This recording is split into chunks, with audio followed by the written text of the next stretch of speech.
Hi, my name is Ann Hawkins. I currently live and work in Berkeley, California, which is part of Alameda County in California.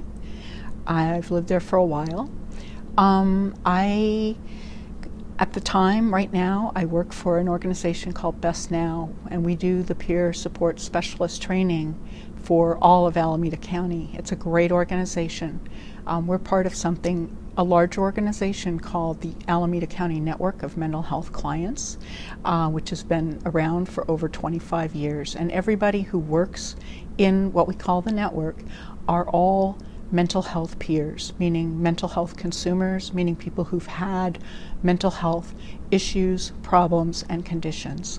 I am so happy and proud and pleased to work for these organizations.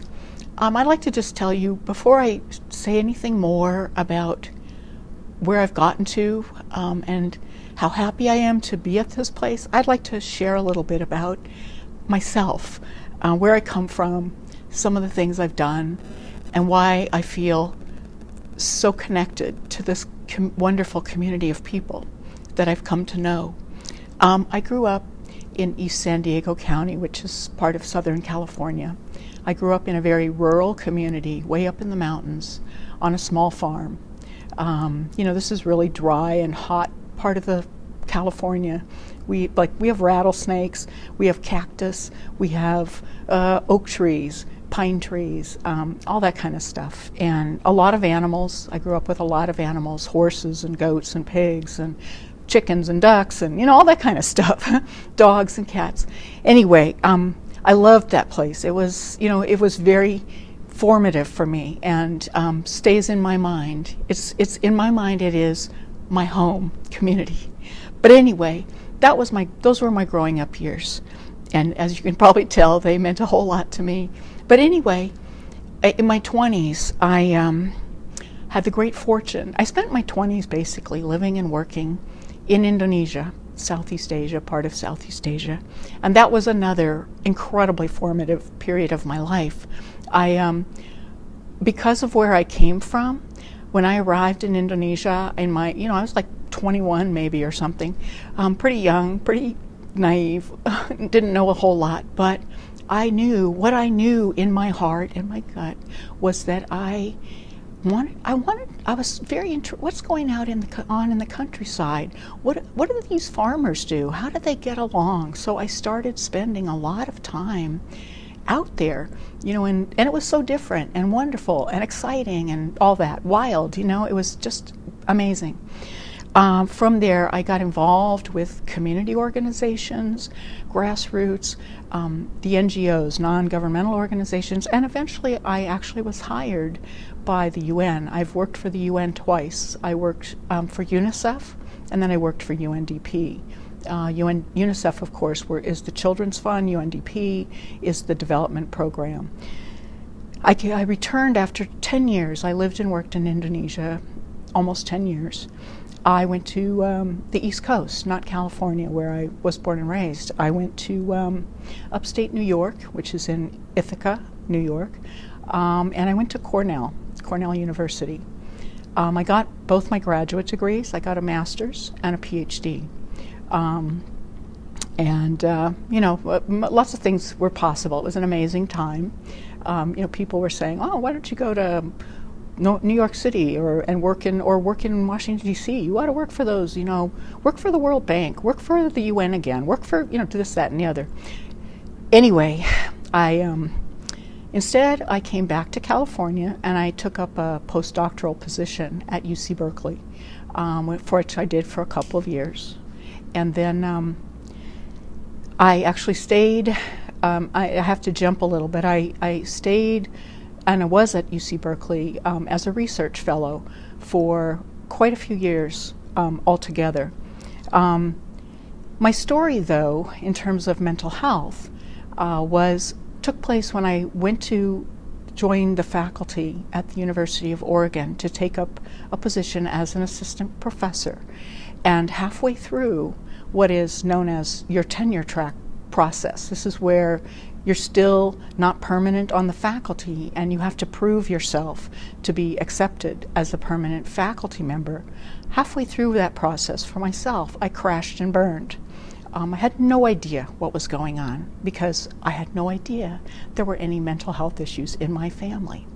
That's a longer story. I won't try to tell it.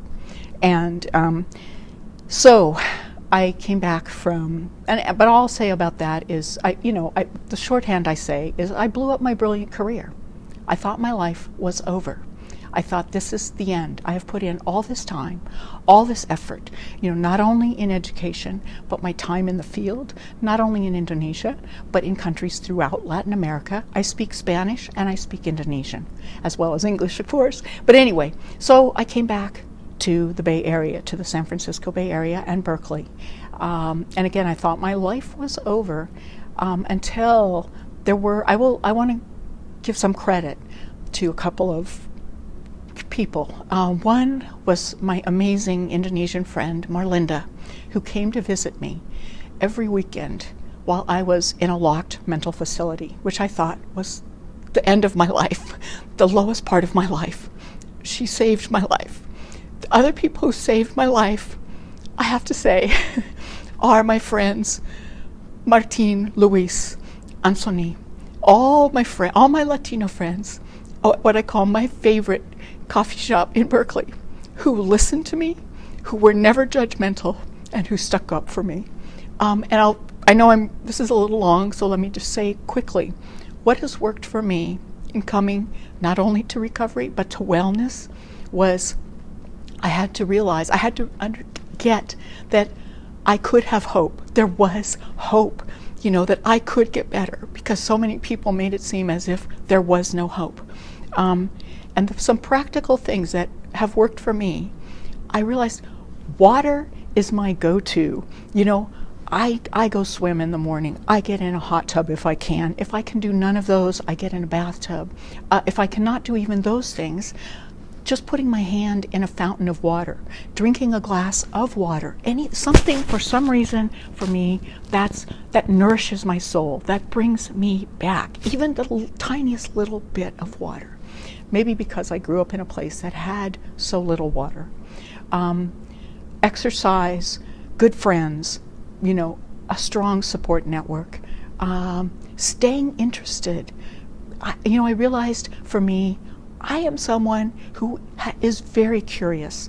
And if I feel myself, I can hear myself saying, I wonder why that is. I wonder what's going on over there.